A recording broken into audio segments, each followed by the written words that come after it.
현재 일본에서 가장 큰 사회 이슈가 되고 있는 빅모터의 사기 범죄 사건이 결국 경찰까지 불똥이 튀었습니다.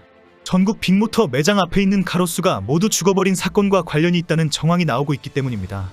하루가 지나가면서 일본인들이 전국의 빅모터 매장 스트리트 뷰를 검색하면서 황당한 사실이 확인되고 있습니다. 놀랍게도 빅모터 매장 앞의 가로수들만 대부분 시들시들해서 나무 잎이 모두 져버리거나 나무가 죽어버렸다는 것입니다.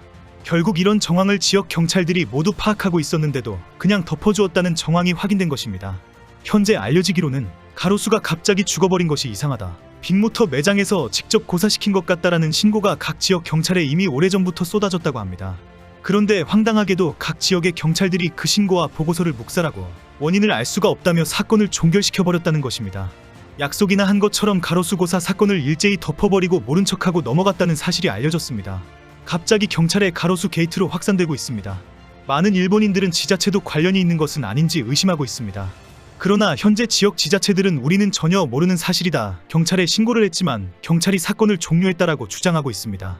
현재 많은 지자체는 현재 빅모터 매장 앞 가로수를 전수조사를 하고 있습니다. 사이타마현은 지역 내 매장을 전부 확인하고 시들어가거나 죽어버린 가로수에 대한 실태 확인에 들어갔습니다.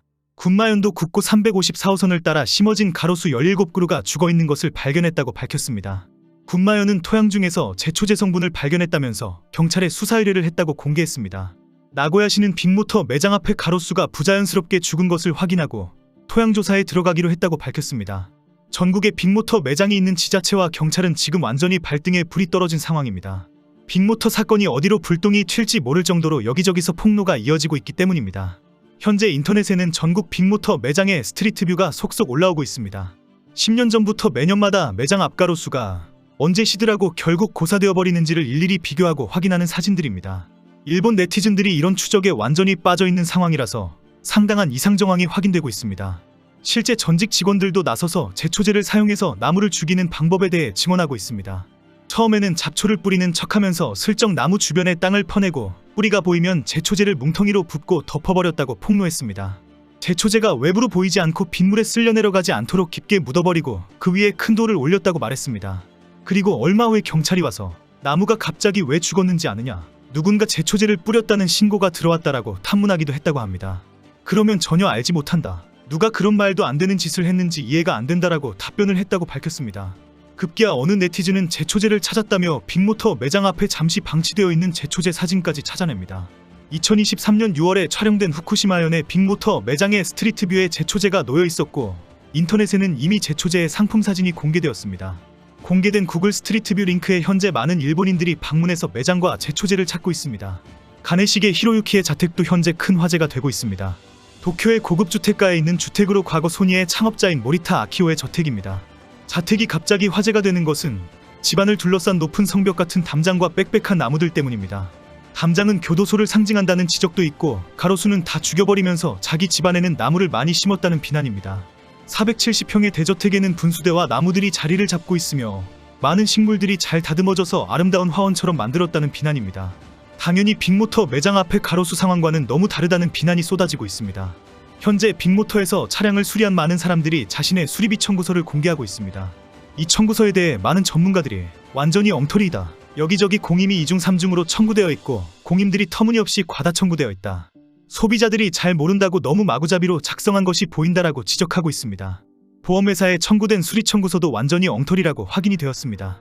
엔진 오일을 전혀 교환하지 않았는데도 보험회사에는 엔진 오일 교환으로 적어놓고 보험료를 청구했다는 것입니다. 그리고 이 금액을 근거로 보험사는 운전자에게 지난 사고로 보험료가 올랐다며 보험료를 인상한 것이 확인되었습니다. 현재는 이런 피해를 당한 운전자가 도대체 몇 명인지, 그렇게 인상하면서 부당으로 올린 금액이 어느 정도인지 파악을 하지 못하고 있습니다. 많은 운전자들은 내 보험료가 인상되었다, 정당한 것인지 확인해달라고 항의하고 있는 상황입니다. 오늘은 일본 최대 손해보험회사인 손보제펜이 빅모터의 2대 주주라는 사실이 알려졌습니다. 언론에서도 결국 빅모터와 손해보험사들이 공범이라는 것이 확인되었다고 즉각 보도했습니다. 특히 전 직원의 폭로로 손해보험회사는 사고가 나면 즉각 빅모터에 차량을 갖다 주고 빅모터는 자배책 보험을 손보사에 몰아주는 식으로 거래를 했다고 공개되었습니다. 수리 차량을 한 대 소개해주면 빅모터는 자배책을 5건 주는, 한 건 입고 5개 자배책이라는 원칙이 서로 있다고 폭로했습니다. 자배책은 자동차 손해배상 책임 보험의 줄임말입니다. 일본에서 자배책 보험은 교통사고로 인한 피해자를 구제하기 위해 반드시 가입해야 하는 의무보험입니다.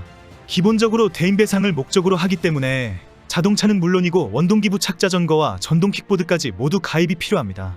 이런 공범 업무를 보다 수월하게 하기 위해서 손해보험회사들은 빅모터에게 보험 대리업을 허용시켜 주었다고 합니다. 그리고 제대로 보험을 잘 넘기는지 확인도 하고 적극적으로 돕기 위해서 손보사들은 빅모터 대리점의 직원까지 파견했습니다. 현재 전직 공장장과 직원들은 빅모터와 손보사들은 과다수리와 청구에 대해 모두 잘 알고 있었다. 적극적으로 범행을 함께 공모를 해왔다. 현재 유력 손보사와 빅모터 간에는 이런 범죄 공모가 관행적으로 이루어져 왔다라고 폭로하고 있습니다. 이에 대해 손보재팬 등 보험사들은 일부 지점과 직원들의 일탈 행동에 사죄드린다. 일벌백계로 엄벌하도록 하겠다라고 밝히고 있습니다.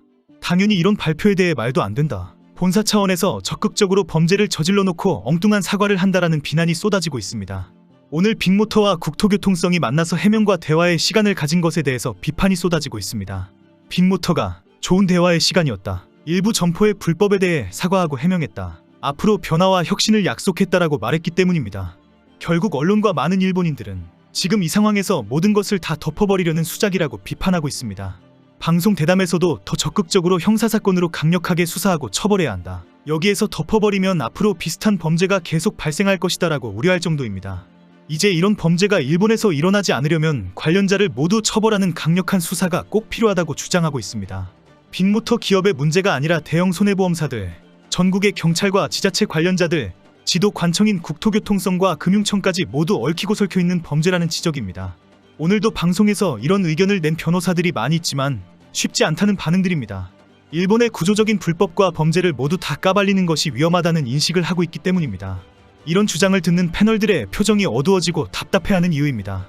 손보사의 이런 행태가 현재 심각하게 문제가 되는 것은 최근 일본 정부의 금융청에 손보사가 허위 보고를 했다는 사실이 밝혀졌기 때문입니다. 이 사태가 처음 사회 문제가 될 때에 금융청이 손보사에게 경위를 설명하라는 요청을 했는데 손보사가 우리는 아무것도 모른다. 빅모터의 범행을 전혀 알지 못했다라고 해명했다는 것입니다. 결국 이미 손보사는 현장에서 부정한 지시와 과다청구 등의 불법을 다 알고 있었는데도 불구하고 금융청에 허위 보고서를 제출했다는 것이 확인된 것입니다. 현재 지난 7월 19일에 손보사가 금융청에 올린 보고서가 공개가 되었는데 오늘까지 확인된 범행 정황과는 완전히 틀린 엉터리 내용이 기재되어 있다는 것입니다.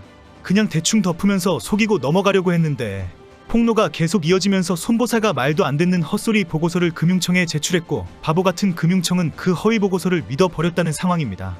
결국 금융청은 빅모터의 일부 지점의 문제라고 자민당과 장관과 기시다에게 보고를 하면서 모두 망신을 당하는 상황이 되었다고 합니다. 전국 빅모터 매장 앞에 있는 가로수를 확인하는 일본 네티즌들은 이제 수리비 청구서를 찾고 있습니다. 이런 상황이다 보니 이제는 국토교통성과 금융청이 나서서 대충 덮어버리려고 애를 쓰고 있습니다.